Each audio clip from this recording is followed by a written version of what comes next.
भारतीय राजनीति में कई ऐसे बाहुबली नेता हैं जो पहले तो बड़े से बड़ा गुनाह करते हैं और फिर जमकर अपने रसूख, पावर और पैसे का इस्तेमाल करते हैं। ये कहानी भी एक ऐसे ही 6 बार के विधायक और मायावती की सरकार में मंत्री रहे बाहुबली नेता की है, जिसने पहले तो अपने से आधी उम्र की लड़की को अपने झांसे में फंसाकर 3-3 बार प्रेग्नेंट कर दिया और फिर उसके साथ ऐसी खौफनाक वारदात को अंजाम दिया कि सुनकर आज भी रूह कांप जाती है। हम बात कर रहे हैं मधुमिता शुक्ला और अमरमणि त्रिपाठी की। तो आखिर क्या है अमरमणि त्रिपाठी और मधुमिता शुक्ला की पूरी कहानी? चलिए जानते हैं सब कुछ इस वीडियो में आगे।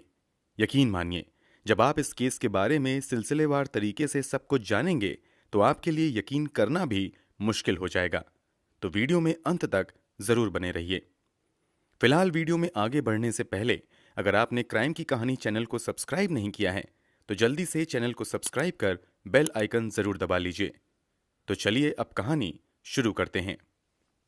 1989 में पहली बार विधायक बनने वाले अमरमणि त्रिपाठी आने वाले वर्षों में उत्तर प्रदेश की राजनीति में बड़े नेता के तौर पर पहचाने जाने लगे थे। उनकी राजनीतिक पकड़ इतनी मजबूत हो चुकी थी कि ये लगातार विधायक तो चुने ही जाते थे, सरकार बदलने के बाद भी ये हर पार्टी की सरकार में मंत्रिमंडल का हिस्सा हुआ करते थे।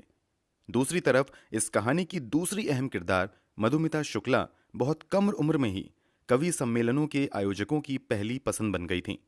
अभी इनकी उम्र 20 साल भी नहीं हुई थी कि तीखे तेवर और शानदार कविताओं की वजह से लोगों ने इन्हें काफी पसंद करना शुरू कर दिया था।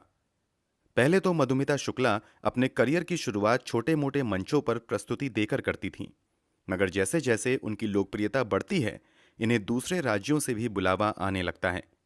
इसी क्रम में साल 2000 में मधुमिता शुक्ला के पास दिल्ली में आयोजित एक कवि सम्मेलन में शामिल होने का न्योता आता है।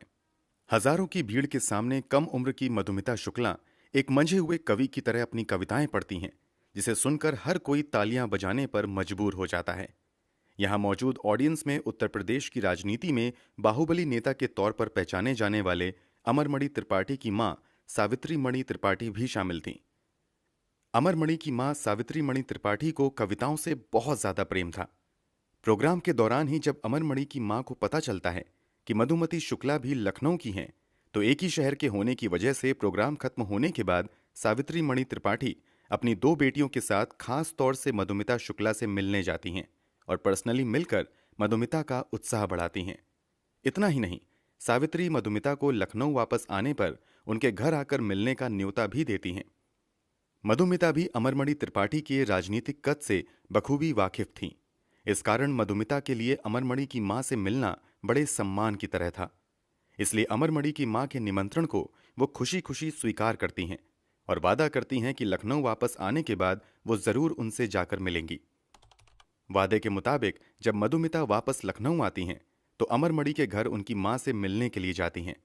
दोनों की पहली मुलाकात काफी अच्छी रहती है।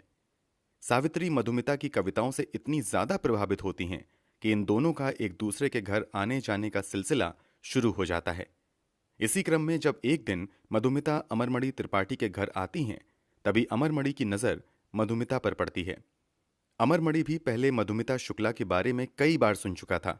इसके अलावा अमरमणि की मां भी मधुमिता के बारे में कई बार अमरमणि से बात कर चुकी थी। इसलिए पहली ही मुलाकात में अमरमणि मधुमिता से अपने चुनावी भाषण के लिए कुछ लाइन लिखने के लिए कहता है। अमरमणि के कहने पर मधुमिता तुरंत कुछ लाइन लिखकर अमरमणि को दे देती हैं और इस तरह अमरमणि तथा मधुमिता शुक्ला की बातचीत शुरू होती है। धीरे धीरे नियमित तौर पर दोनों का मिलना जुलना शुरू हो जाता है। दुनिया की नजरों में मधुमिता अमरमणि के लिए चुनावी भाषण तैयार करती हैं। ये सब कुछ कई महीनों तक चलते हुए आ जाता है साल 2003। तारीख थी